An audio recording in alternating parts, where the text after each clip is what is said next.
Dans cette vidéo, je voudrais vous parler, du travail que l'on peut vous proposer de faire gratuitement. Alors c'est un thème que j'ai déjà abordé dans le, podcast sur le travail, pour, ceux qui sont freelance et moi c'est vrai que ça m'est arrivé, quand même, pas mal de fois qu'on me propose des plans comme ça et ça vient de m'arriver de nouveau et j'ai tellement halluciné que je me suis dit: «Il faut que je vous raconte». Du coup, je vous avais expliqué un petit peu, par exemple, pour mon profil, ce que j'ai eu beaucoup quand j'ai commencé pour essayer de développer mon côté photo et vidéo, c'est qu'il y avait des gens qui me disaient bah ouais, fais-nous une vidéo comme ça de promo pour un événement, tu peux venir, tu filmes, tu fais une vidéo gratuitement, hein, évidemment, et puis comme ça nous on la met sur les réseaux sociaux, mais on te cite en disant que c'est toi qui as fait la vidéo et tout, et puis ça te fait de la pub. Alors, précision, les seuls plans que j'ai eus en Norvège de trucs comme ça, c'était toujours venant d'intervenants français. Soit des Français qui vivent en Norvège, soit des Français en France qui me demandaient de faire des trucs gratuitement. Donc c'est très français de faire ça. J'ai jamais eu aucun Norvégien qui m'a proposé de faire ça, parce qu'en Norvège, les gens sont quand même très conscients que tout a un prix, que tout a une valeur, que tout travail mérite salaire, et ça se fait pas trop en fait de demander ça. Donc moi je suis plutôt d'accord avec ça, donc ça me choque à chaque fois.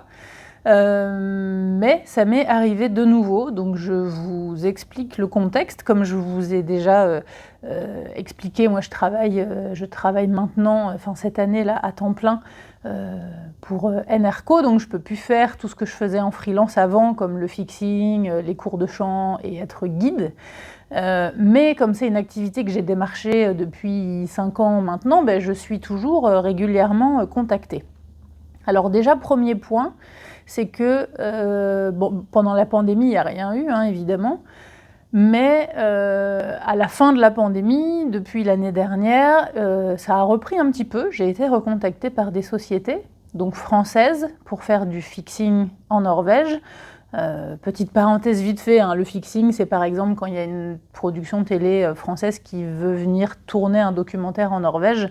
Ils ont besoin de quelqu'un sur place pour les aider à filmer, à gérer la logistique, quelquefois pour faire de la traduction, etc. Donc c'est ça le travail de fixeur.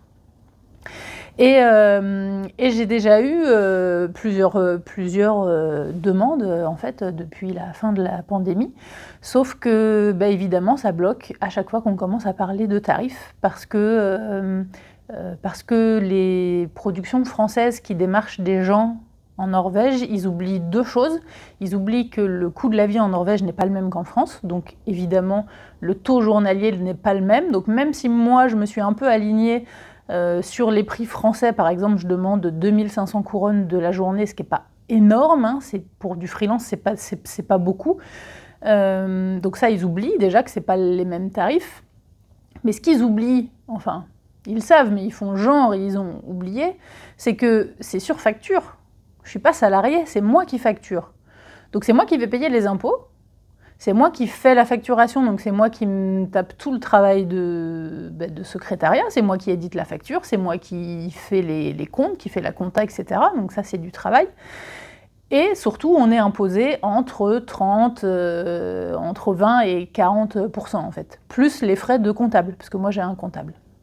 Donc moi j'estime que je suis imposée à 35% et je rajoute 5% de frais de gestion et de frais de comptable. Donc je compte 40% de charges. Donc c'est-à-dire que sur la somme que je facture, en gros, je suis payée la moitié. Donc ça, déjà, quand on leur explique, ils font genre « Oh, ah bon, je ne savais pas ». Et puis du coup, tous les plans que j'ai eus, ça n'a jamais abouti parce que pour eux, les prix, c'est trop cher en fait. Donc je ne sais pas à quoi ils s'attendent. Mais en tout cas, ça n'a pas abouti. J'ai eu 3 ou 4 contacts cette année qui n'ont pas abouti. Moi, j'aurais pas pu faire le boulot, mais j'aurais pu envoyer quelqu'un que je connais, etc. Mais pour ces tarifs-là, ça marchait pas. Enfin, bon, bref, donc déjà, je me suis dit, bon, c'était déjà pas facile avant, mais là, avec le Covid, avec la crise, avec les prix de l'électricité, machin de tout, enfin, bon, bref, ça va être compliqué.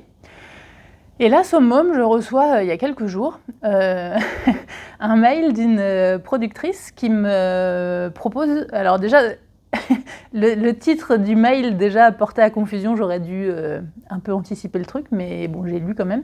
C'était « Collaboration avec un réalisateur français ». Oula, je me dis, bon, c'est cool ça, qu'est-ce que c'est?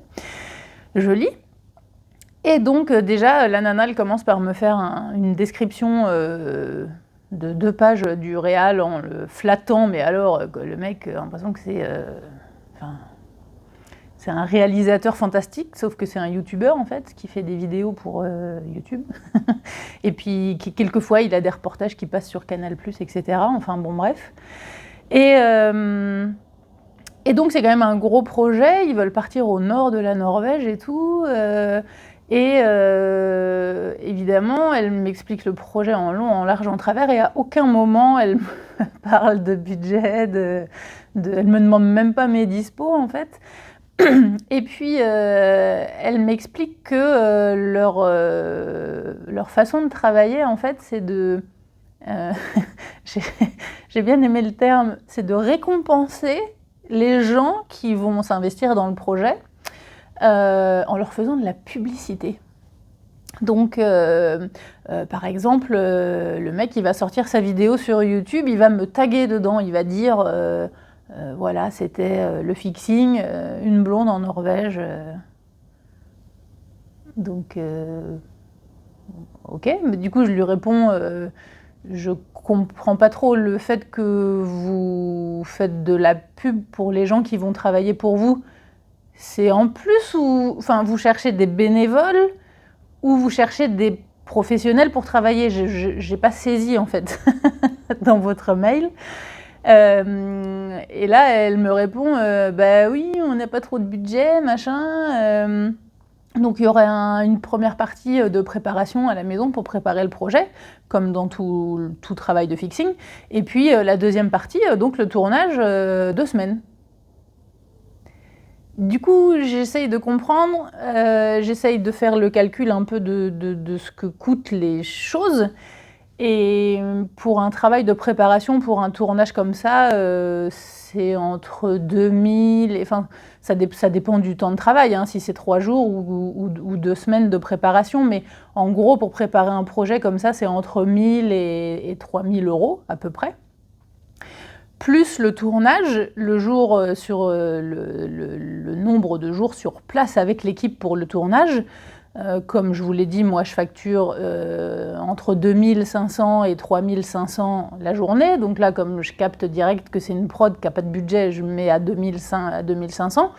Donc je lui dis, moi mon tarif journalier c'est 2500 la journée sur facture par nombre de jours sur place, plus la production doit prendre en charge le transport, le logement et les repas, évidemment.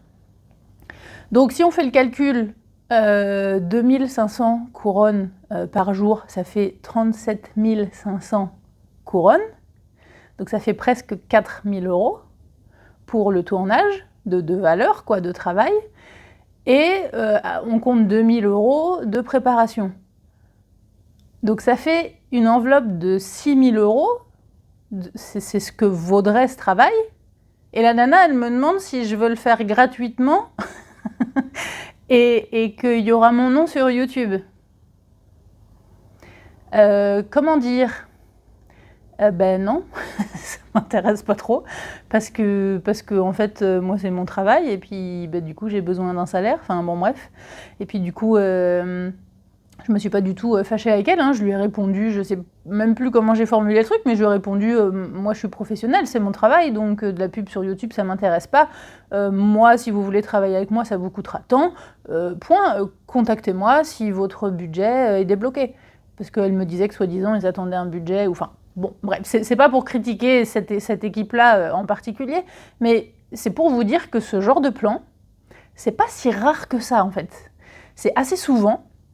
Donc si vous êtes freelance et que vous travaillez avec des gens à l'étranger, en France ou ailleurs, mais dans des pays où le coût de la vie est inférieur à la Norvège, vous risquez d'avoir très souvent ce genre de plan. Donc faites attention, parce que, et c'est valable plus de métiers qu'on ne le penserait en fait. Par exemple, c'est valable pour, alors évidemment, tous les métiers dans l'artistique, hein, photo, vidéo, etc., comme ce que je fais, mais c'est aussi valable beaucoup pour tous les métiers manuels, pour tous les artisans, parce que, je sais pas, moi, si vous êtes sculpteur sur bois, que vous venez vous installer en Norvège et que vous cherchez à vous faire connaître, effectivement, faire de la pub et faire des projets, ça peut être un bon moyen de se faire connaître. Encore une fois, je vous raconte pas l'histoire de ce que moi j'ai fait en photo pour me faire connaître au début et ce qui a bien marché.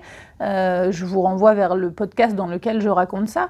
Mais le problème, c'est que vous pouvez essayer de le faire un petit peu, mais le faites pas trop, parce que si vous faites ça, vous pouvez travailler tout le temps gratuitement en fait. Donc c'est même pas du travail. Mais c'est compliqué de gérer ça parce que les Norvégiens vont... Ça peut arriver que des Norvégiens le fassent, mais moi honnêtement, à chaque fois que j'ai eu des plans comme ça, c'était avec des productions françaises, avec des gens français installés en Norvège, hein, qui me disaient tu peux venir, moi je faisais de la musique pour faire un concert gratuitement, et puis oh là là, ça te fera de la pub, tu vas vendre 3 albums à 20 €, super. Ouais, mais la presta que je te fais gratuitement, c'est une presta qui vaut 4 000 € en fait. Donc moi je vais me déplacer, je vais payer les frais d'essence, il faut que je paye mes musiciens, il faut que je leur paye à manger, il faut que je paye la répétition, il faut que je paye le studio. Enfin, c'est pas possible quoi. Donc faites attention avec tous ces métiers un petit peu artistiques ou manuels où on peut vous proposer des plans comme ça. Après, évidemment, libre à chacun de le faire un peu ou pas, mais en tout cas, vous voyez, moi, même après 8 ans de vie ici et après comment dire, en tant que fixeuse, mon nom, il est quand même assez connu. Enfin, je dis pas ça genre pour me la raconter, mais si vous tapez fixeuse en Norvège dans Google, j'arrive en premier et je suis beaucoup contactée. Mais en fait, je prends pas du tout cher. Il y a beaucoup de gens qui prennent plus cher que moi. Mais en fait, les projets, ils aboutissent très rarement parce que les gens, ils ont vraiment pas conscience de ce qu'ils demandent en plus. C'est des métiers où il faut être à la dispo des gens. C'est-à-dire que là, par exemple, il y a 2 semaines de préparation, plus 2 semaines de tournage. Donc ça veut dire que il n'y a que des freelances qui peuvent le faire parce qu'il faut pouvoir partir et être dispo à ces dates-là. Ou alors, il faut avoir un travail flexible et pouvoir poser des congés, etc. Mais là, ça fait beaucoup. Donc voilà, tout ça pour vous dire que c'était la petite anecdote de la semaine. Attention avec les propositions pour travailler gratuitement.